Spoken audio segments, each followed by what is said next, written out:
Bonjour, bienvenue dans la série sur la physique des particules. Alors considérons le prolongement analytique P0 vers P0 fois E exposant Iθ avec θ variant de 0 à pi demi. Pour le premier terme de l'équation, la dernière équation qu'on a vue dans la vidéo précédente, on utilise la représentation intégrale des xi bar que nous avons vu.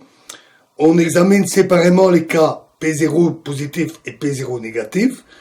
Et en utilisant la propriété oméga moins inférieur à 0 inférieur à oméga plus, on voit qu'aucune singularité n'est rencontrée durant ce processus de prolongement analytique. Pour le second terme, on procède à une rotation simultanée. P0 égale P0 Eiθ et P'0 Eiθ. Et pour la même raison, on ne rencontre aucune singularité venant des xi grand P, P', ni du dénominateur.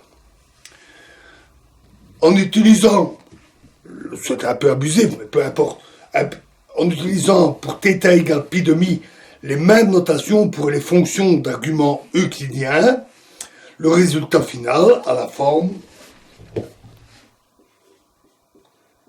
P0 moins IM1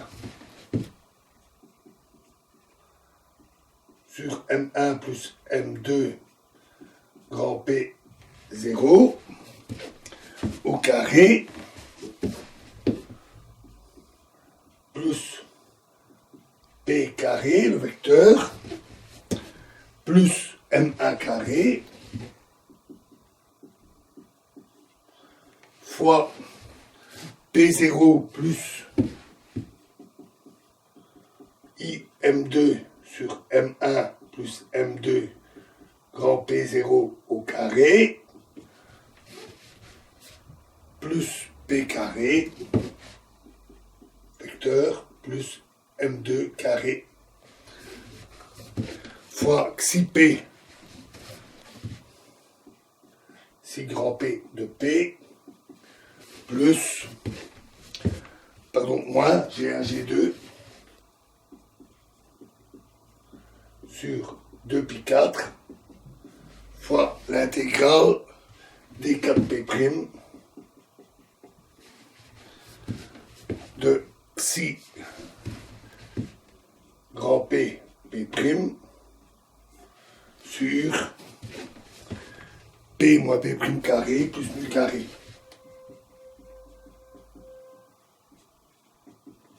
Et la prescription I epsilon ici n'est plus nécessaire.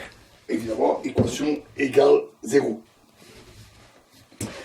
La métrique utilisée ici est la métrique euclidienne, c'est-à-dire que P moins P' carré est égal à la somme de 0 jusqu'à 3 de PI moins PI' carré. L'extension de cette méthode à des noyaux grand V d'ordre plus élevé que l'approximation de borne nécessite une analyse plus élaborée en plusieurs variables, mais elle peut être faite. Une étude similaire peut aussi être réalisée dans le cas de la diffusion, où la partie du contour d'intégration reste pincée entre les deux coupures.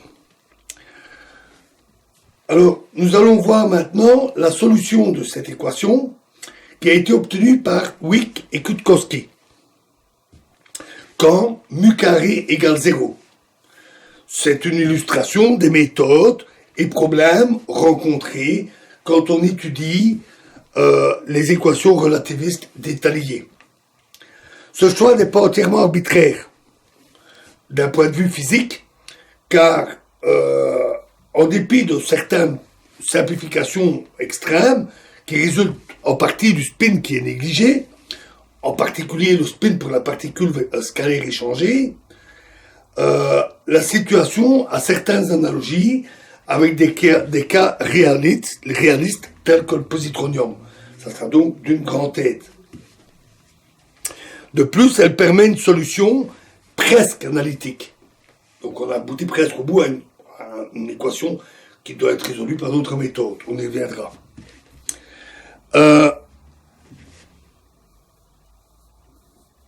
Et donc, elle exhibe aussi des particularités qui peuvent conduire à des modèles plus complexes.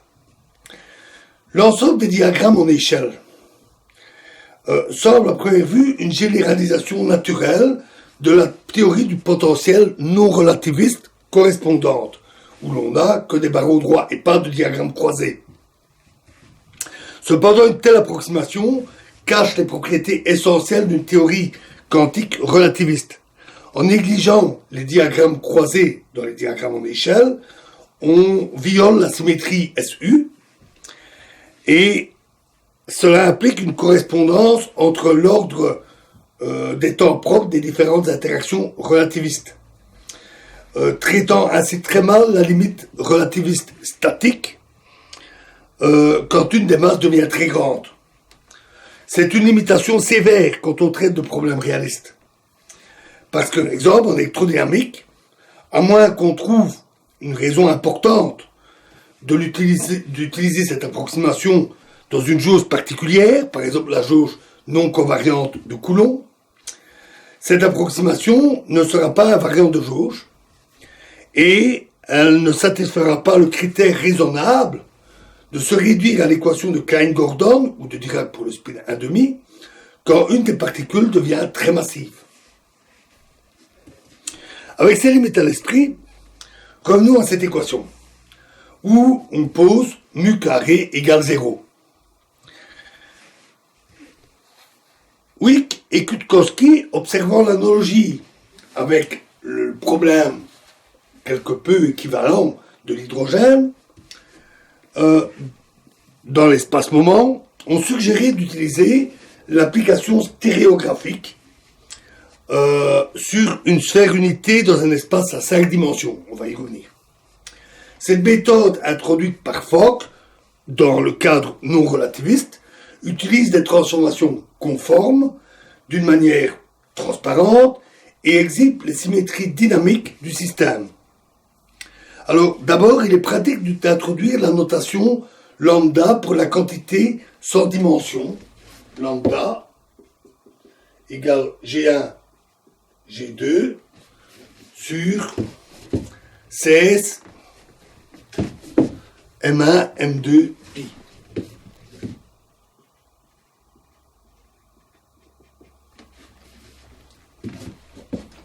Ce choix nous rappelle que les G sont dimensionnés comme des constantes de couplage en phi cube. Cela permet une comparaison avec le cas de l'électrodynamique, lambda étant l'analogue de la constante de structure fine. Mais nous contenterons ici du cas des masses égales. M1 égale M2 égale M. Pour simplifier un peu. En prenant M comme une unité d'énergie, on trouve alors comme équation P moins I grand P demi au carré plus 1 fois P plus I P demi P plus I grand P demi au carré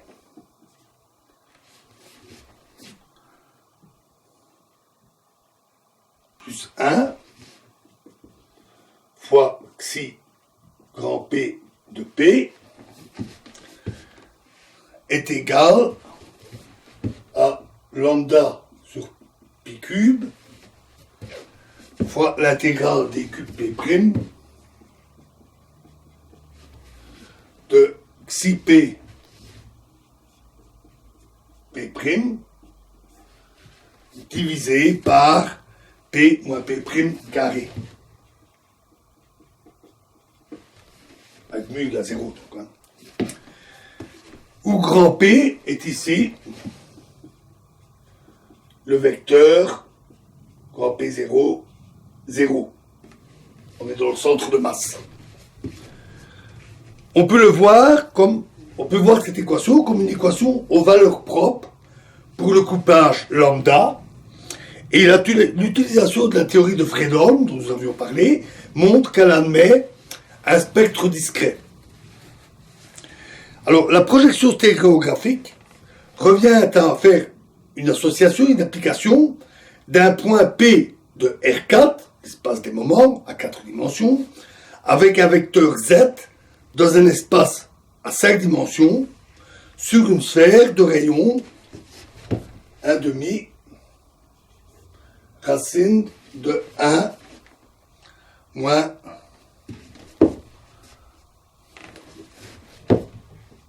grand P carré sur 4,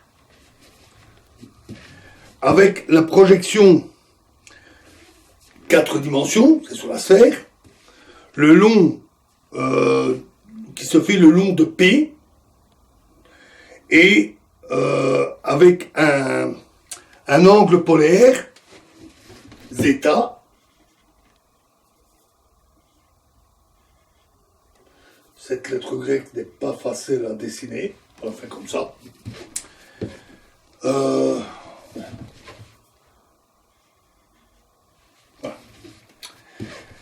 Tel que zeta demi est égal à norme de P divisé par racine de 1 moins, c'est norme de P, c'est le vecteur P, divisé par 1 moins grand P carré sur 4. On peut représenter la projection graphiquement. Ici, on a R4, donc on confond ici les 4 dimensions. On a l'axe Z5 et on a la sphère ici à 5 dimensions avec le rayon ici, le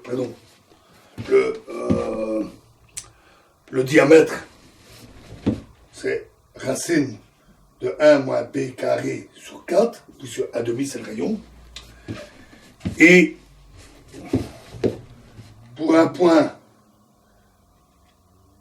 Z, on a l'angle zeta ici.